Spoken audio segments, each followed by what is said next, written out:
Okay, here we go. We are set up here with everything that we're going to need for the last step of our copying of a cartoon. So let's cover the supplies that we want to have on hand first. Number one, you're going to want your color original, the cartoon that you are copying in color. Second thing you're going to need is your inked drawing.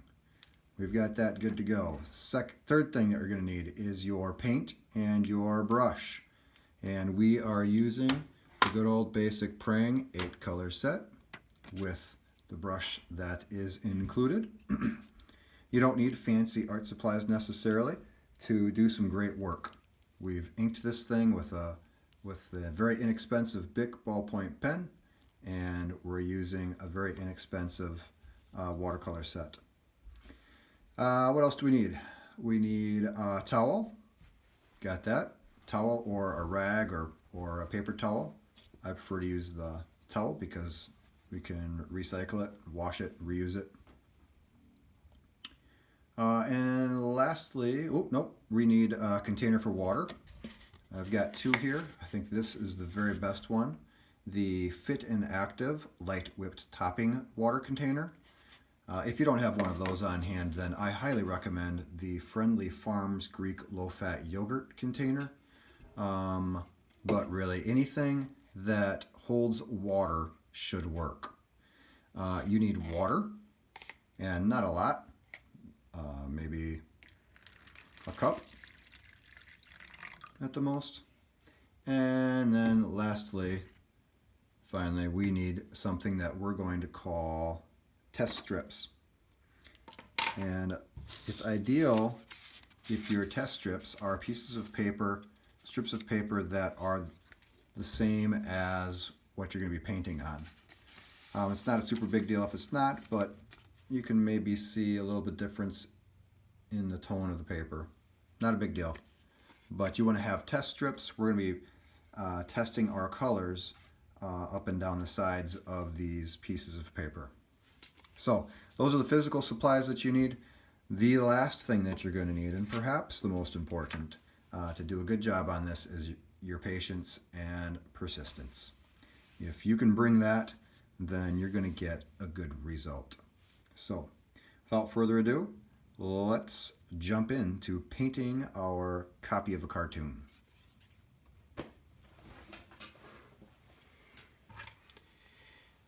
There are only really two things that you have to manipulate in painting with watercolors.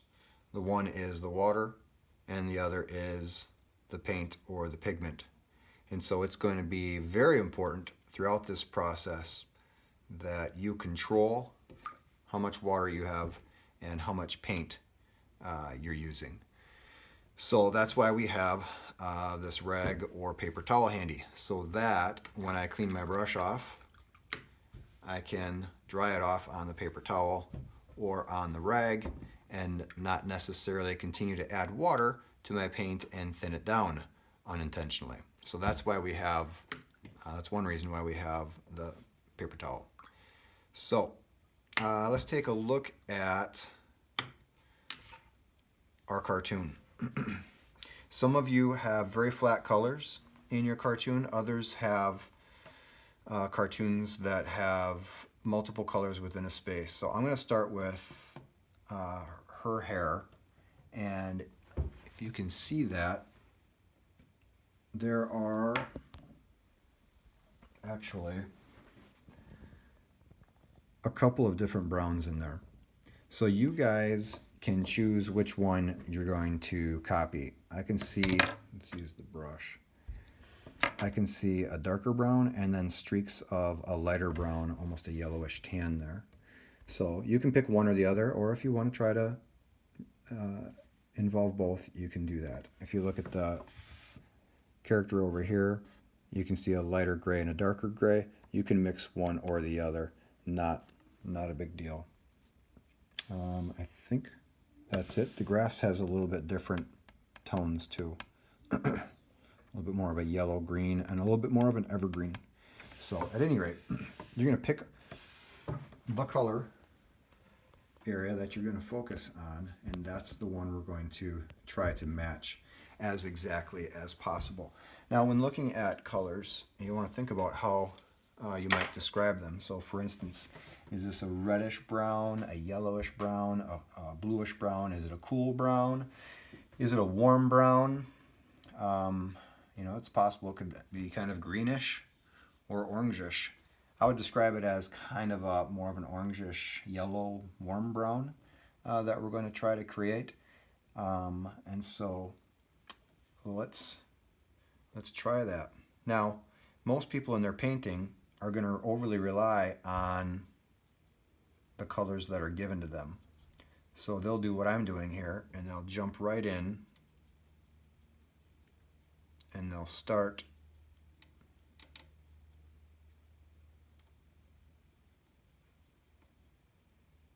painting with whatever colors they're given. So let's see what this looks like. By the way, when you're mixing your water and your paint, make sure it's thoroughly mixed. Let's see what we've got. This is why we have the test strip. Oh, pro tip. I'm right-handed. I like to have the water and the paint and the test strips and the towel and everything that's painting related on my left side. Imagine if I was working on the right side over here and then taking my brush over top of my work from the water or from the paint. That would risk dripping on my painting, and I don't want to do that. So I'm going to keep this over to the right and everything else over to the left. Let's test this brown and see what we get. So that's all it takes. Now you can see that when you paint with watercolors, it will kind of pool or puddle depending on how much water. You can see that when I lift the brush, there's a greater concentration of pigment there, and so that's going to be a little bit darker. So if you blow on that or tilt it or pull it, you can kind of spread it out. So let's compare that to her hair. Boy, to the camera you might think, whoa, that doesn't look too bad. But if I pull that closer, I can see that the brown that I've pulled straight from the palette is a little bit more, I would call it reddish, and a little bit cooler. So we're going to warm that up, make it a little bit more yellow, a little bit more orange. So that's what we're going to try to do. This whole process is going to be a lot of trial and error. Notice I rinsed off the brush with the brown paint before I go to my paints, and I'm going to put some yellow up here to work with. Rinse off my brush. I'll pull a little orange in there as well. Of course, we could mix our own orange, right, with red and yellow. So let's see what we can do here. Now, another tip here is that when you mix colors, I like to try to kind of mix them in a new area rather than trying to convert this whole set of brown into a new brown. I'll have a lot of different little sub areas where I'm working. Let's try that. Ooh, much too yellow, right?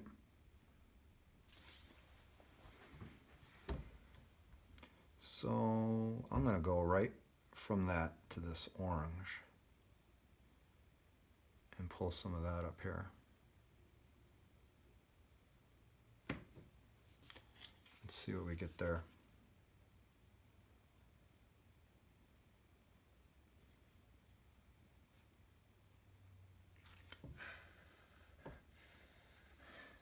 Now you can blow on your painting. You can also use a blow dryer.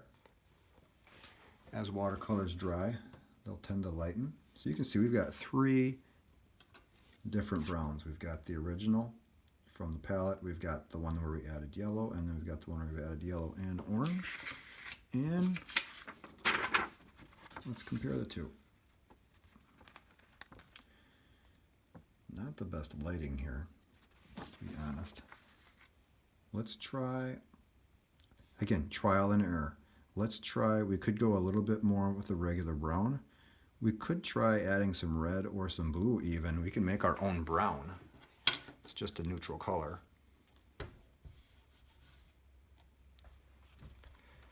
Let's try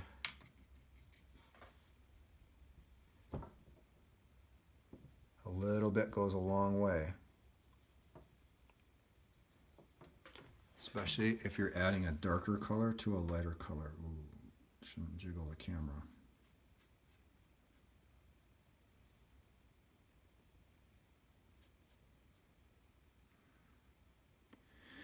How much pigment is there?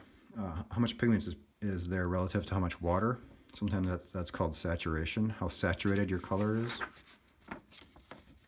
If it's very light and transparent, it's got less saturation. That's not too bad right there. Maybe a little bit. Boy, it looks different when I look at it with my own eyes versus when I look at it through the phone. I'm going to add a very little touch of red.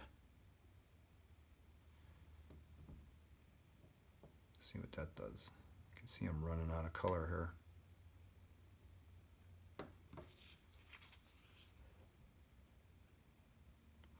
Ooh, that's getting thin. All right, we're going to add more yellow. Kind of start the process over. And one of the tricks is when you do mix your color, you want to make sure you mix enough of it to use. I'm going to go right into this brown now that I know that we can do this with yellow, orange, and maybe a touch of red. I'm going to see if I can convert all of this.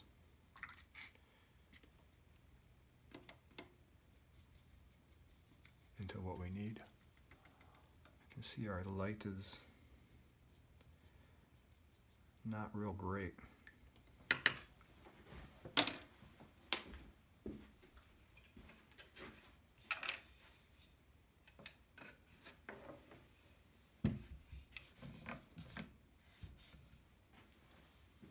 This may be a little better. All right, what I think I'm going to do is put this on time lapse and see how that works, because otherwise this is going to be a long video.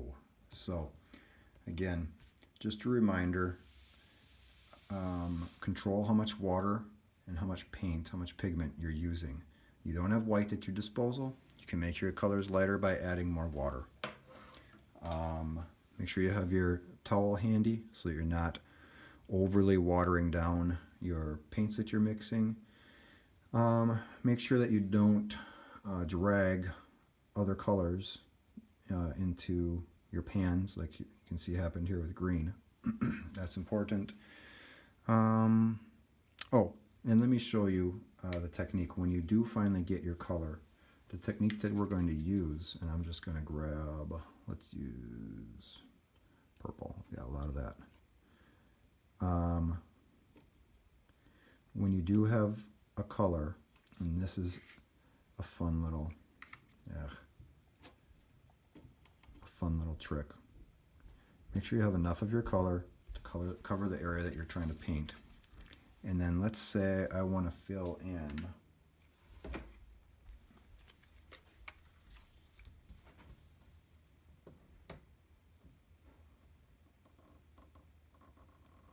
some character's shirt. Let's just say that's part of the shirt.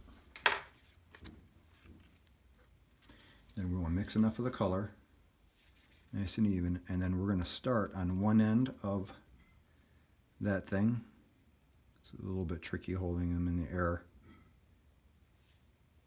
And we're going to work our way down. Being careful to stay within the lines. And you can see the pigment is pooling.